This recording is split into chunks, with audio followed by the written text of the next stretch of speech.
K Dhanasrilakshmi. ముఖ్యాంశాలు. ఆంధ్రప్రదేశ్లో రైతుల నుంచి ఉల్లి పంటను కొనుగోలు చేయాలని ముఖ్యమంత్రి నారా చంద్రబాబు నాయుడు అధికారులను ఆదేశించారు. నాలో బడ్జెట్లో నిధులు 16 రెట్లు పెంచామని ముఖ్యమంత్రి ఏ రేవంత్ రెడ్డి పేర్కొన్నారు.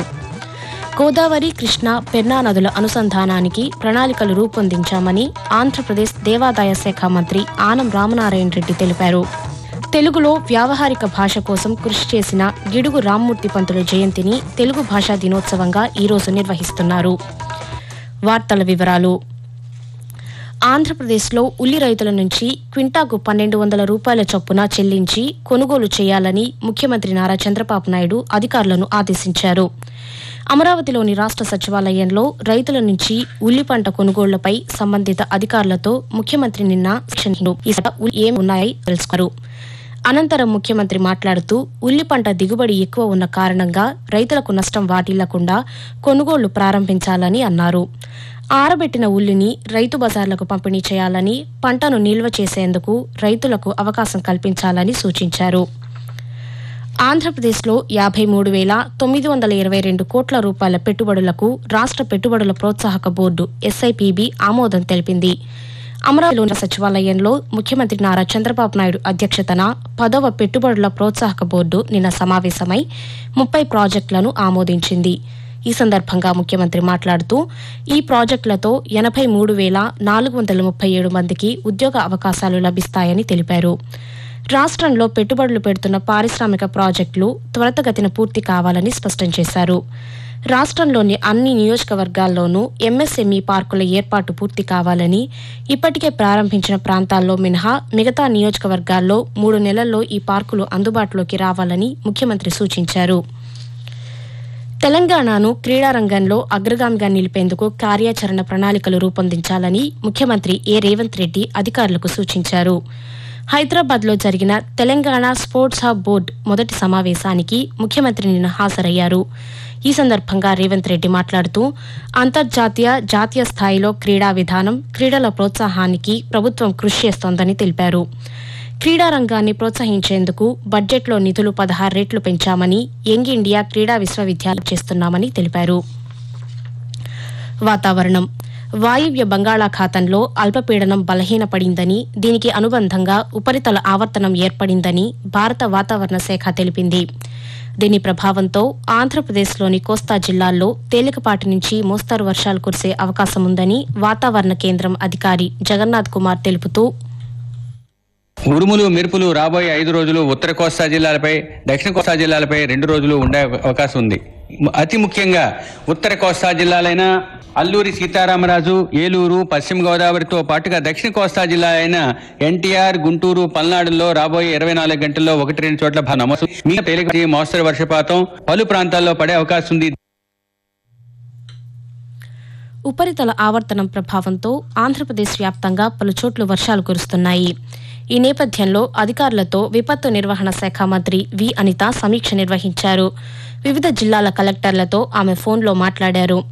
జిల్లాలో కంట్రోల్ రూమ్స్ ఏర్పాటు చేయాలని, కృష్ణా పరీవాహకంతో పాటు లోతట్టు ప్రాంత ప్రజలను ఎప్పటికప్పుడు అప్రమత్తం చేయాలని క్షేత్రంలో వైపు వర్షాల దృష్ట్యా విద్యుత్ అధికారులతో ఆ శాఖ మంత్రి గొట్టిపాటి రవికుమార్ టెలికాన్ఫరెన్స్ నిర్వహించారు. ప్రజలకు ఇబ్బంది లేకుండా అన్ని ముందస్తు చర్యలు చేపట్టాలని, విద్యుత్ ప్రమాదాలు తలెత్తకుండా ప్రజల్ని అప్రమత్తం చేయాలని అధికారులను గొట్టిపాటి సూచించారు. ఇదిలా ఉండగా ఎగువ ప్రాంతాల్లో కురుస్తున్న వర్షాలతో విజయవాడ ప్రకాశం బ్యారేజీకి వరద నీరు వచ్చి చేరుతోందని NTR జిల్లా కలెక్టర్ జి. లక్ష్మీసా తెలిపారు. విజయవాడలోని కలెక్టర్ కార్యాలయంలో నిన్న ఆయన పాత్రికేయులతో మాట్లాడుతూ బుడమేరుకు ఎలాంటి వరద ఉధృతి లేదన్నారు. వరద ప్రవాహంపై ఎప్పటికప్పుడు పరిస్థితిని పరిశీలిస్తున్నామని కలెక్టర్ తెలియజేస్తూ, నిన్న కొంచెం తిరువురు ఏరియాలో ఎక్కువ వర్షం పడింది కాబట్టి మేరు నుంచి వెలగలేరు పాయింట్ అది నేరుగా నదికి వెళ్ళిపోతుంది. బుడమేరు డైవర్షన్ కెనాల్ తో బుడమేరు వెలగలేరు దగ్గర ఇప్పుడు గేటు తీసే పరిస్థితి ఉండదు. ఇక్కడ ఏమైనా 11 ఫీట్ కి వస్తే మాత్రమే అది అలార్మింగ్ ఉంటుంది. కాబట్టి బుడమేరు కంప్లీట్ సేఫ్. వరకు నీళ్లు ఎక్కడ ఈ విజయవాడ వైపు వచ్చే పరిస్థితి లేదు. ఆకాశవాణి ప్రాంతీయ వార్తలు వింటున్నారు.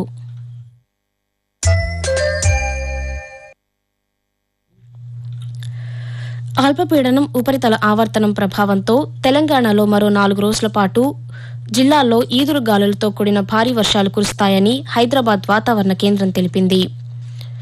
గోదావరి, కృష్ణా, పెన్నా నదుల అనుసంధానానికి ప్రణాళికలు రూపొందించామని ఆంధ్రప్రదేశ్ దేవాదాయ శాఖ మంత్రి ఆనం రామనారాయణ రెడ్డి తెలిపారు. నెల్లూరులో మంత్రి నిన్న పాత్రికేయులతో మాట్లాడుతూ నదుల అనుసంధానానికి పొరుగు రాష్ట్రాల సమ్మతి కోసం ప్రభుత్వం కృషి చేస్తోందన్నారు. సముద్రంలోకి వృధాగా కలిసే జలాలనే ఆంధ్రప్రదేశ్ వినియోగించుకునేలా చర్యలు తీసుకుంటున్నామని మంత్రి తెలుపుతూ వందల టీఎంసీల నీళ్లు పోతున్నాయి. బంగాళాఖాతంలోకి నీరు వెళ్లేటువంటి ప్రాంతంలో పోలవరం రిజర్వాయర్లో నుంచి మనం లిఫ్ట్ చేసుకుని రాయలసీమ దాహార్తి తీర్చడానికి సముద్రంలో కలిసే నీటిని వాడుకుంటామయ్యా అని అంటే కొంతమంది వితండవాదం కూడా చేస్తా ఉన్నారు. వాళ్ళకు కూడా మంచి జరగాలని ఇవాళ మనం కూడా సముద్రంలో కలిసే ప్రాంతం నుంచి నీటిని తోడుకుంటాం. దాదాపు 84,000 కోట్ల రూపాయల ఈ యొక్క నదుల అనుసంధానానికి ఇవాళ పెద్ద ఎత్తున కృషి చేస్తున్నాం. తెలుగు భాషను పరిరక్షించి ఆ భాష గొప్పతనాన్ని ప్రపంచానికి తెలియజేసే ఈరోజు తెలుగు భాషా దినోత్సవం నిర్వహిస్తున్నారు. తెలుగు వ్యావహారిక భాషోద్యమకర్త గిడుగు వెంకట్రామూర్తి పంతులు జయంతిని తెలుగు భాషా దినోత్సవంగా నిర్వహిస్తున్నారు. వాడుక భాషకు పట్టం కట్టిన గిడుగు రామ్మూర్తి పంతులు శ్రీకాకుళం జిల్లా శ్రీముఖలింగం పర్వతాలపేటలో 1863 సంవత్సరం ఆగస్టు 29వ తేదీన జన్మించారు. గ్రాంధిక భాషల్లో ఉన్న తెలుగు వచనాన్ని ప్రజల వాడుక భాషల్లోకి తీసుకువచ్చి నిత్య వ్యావహారిక తెలుగు వెంకట్రామూర్తి పంతులు 1940వ సంవత్సరం జనవరి 22వ తేదీన తన 76వ ఏట తుదిశ్వాస విడిచారు. తెలుగు భాషా దినోత్సవం సందర్భంగా ఆకాశవాణి విశాఖపట్నం ప్రాంతీయ వార్తా విభాగం రూపొందించిన ప్రత్యేక కార్యక్రమం ఈరోజు ఉదయం 10 గంటలకు ప్రసారమవుతుంది. తెలంగాణలో అదనపు ఎరువుల సరఫరా కోసం చర్యలు తీసుకుంటున్నామని వ్యవసాయ శాఖ మంత్రి తుమ్మల నాగేశ్వరరావు తెలిపారు. ఈ మేరకు హైదరాబాద్లోని రాష్ట్ర సచివాలయంలో ఎరువుల లభ్యత, నిర్వహణపై మంత్రి నిన్న సమీక్ష నిర్వహించారు. ఈ సందర్భంగా ఆయన మాట్లాడుతూ రాష్ట్రానికి 18,000 టన్నుల యూరియా వస్తుందని, వారం రోజుల్లో మరో 21,000 రానిన్నారు. రాష్ట్రంలో రైతులకు ఎరువుల కొరత లేకుండా ఉండేలా ప్రభుత్వం చర్యలు తీసుకుంటుందని మంత్రి వివరించారు. ప్రముఖ హాకీ క్రీడాకారుడు మేజర్ ధ్యాన్ చంద్ జయంతి ఈరోజు. 1905 ఆగస్టు 29వ తేదీన ఉత్తరప్రదేశ్లోని అలహాబాద్ నగరంలో జన్మించిన ఆయన హాకీ క్రీడలో ప్రపంచంలోని అత్యుత్తమ క్రీడాకారుల్లో ఒకరిగా ఖ్యాతి గడించారు.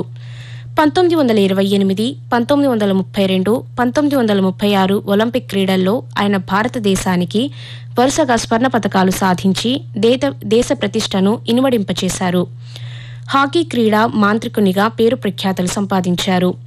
మేజర్ ధ్యాన్ చంద్ జయంతిని కేంద్ర ప్రభుత్వం జాతీయ క్రీడా దినోత్సవంగా నిర్వహిస్తోంది.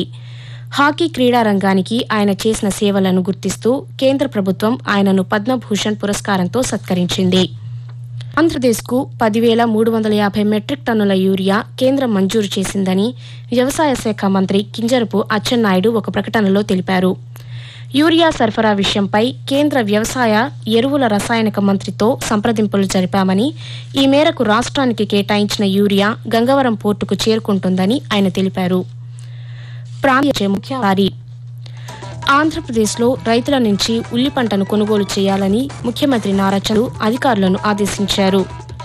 తెలంగాణలో క్రీడా రంగాన్ని ప్రోత్సహించేందుకు బడ్జెట్లో నిధులు 16 రెట్లు పెంచామని ముఖ్యమంత్రి రేవంత్ రెడ్డి పేర్కొన్నారు. గోదావరి, కృష్ణా, పెన్నా నదుల అనుసంధానానికి ప్రణాళికలు రూపొందించామని మంత్రి రామనారాయణ తెలిపారు. తెలంగాణలో వ్యావహారిక భాష కోసం కృషి చేసిన గిడుగు రామ్మూర్తి పంతులు జయంతిని తెలుగు భాషా దినోత్సవంగా ఈరోజు నిర్వహిస్తున్నారు. ప్రాంతీయ వార్తలు ఇంతటితో సమాప్తం. తిరిగి 7:05 జాతీయ వార్తలు వింటారు.